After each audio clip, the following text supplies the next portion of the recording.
Assisted reproductive technology regulation చట్టం 2021లోని నిబంధనల ప్రకారం ఒక వ్యక్తి మరణించిన తర్వాత అతని వీర్యాన్ని ఎలా సంరక్షించాలనే దానిపై ముఖ్యమైన ప్రశ్నలను లేవనెత్తేలా బాంబే హైకోర్టులో ఓ కేసు విచారణ జరుగుతోంది.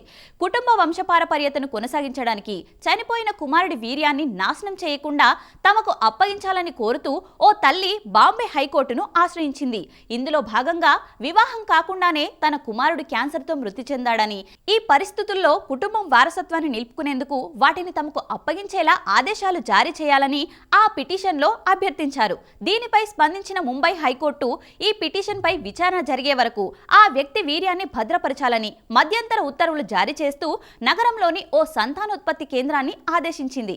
అయితే ఆమె కుమారుడు కుటుంబాన్ని సంప్రదించకుండానే మరణాంతరం వీర్యాన్ని నాశనం చేయమని సమ్మతి పత్రాలపై సంతకం చేశారని సంతాన సాఫల్య కేంద్రం పేర్కొంది. దీనిపై తాజాగా విచారణ జరిపిన జస్టిస్ మనీష్ పటేల్ ఏకసభ్య ధర్మాసనం తుది తీర్పు వెలువరించే వరకు వీర్యాన్ని కాపాడవలసిందేనని సంతాన సాఫల్య కేంద్రానికి ఆదేశాలు జారీ చేసింది.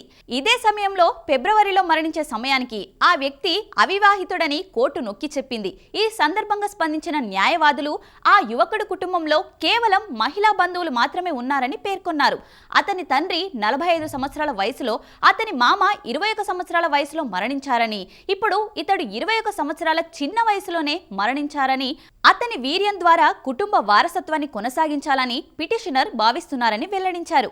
మరి దీనిపై బాంబే హైకోర్టు ఎలాంటి తీర్పునిస్తుందో చూడాలి.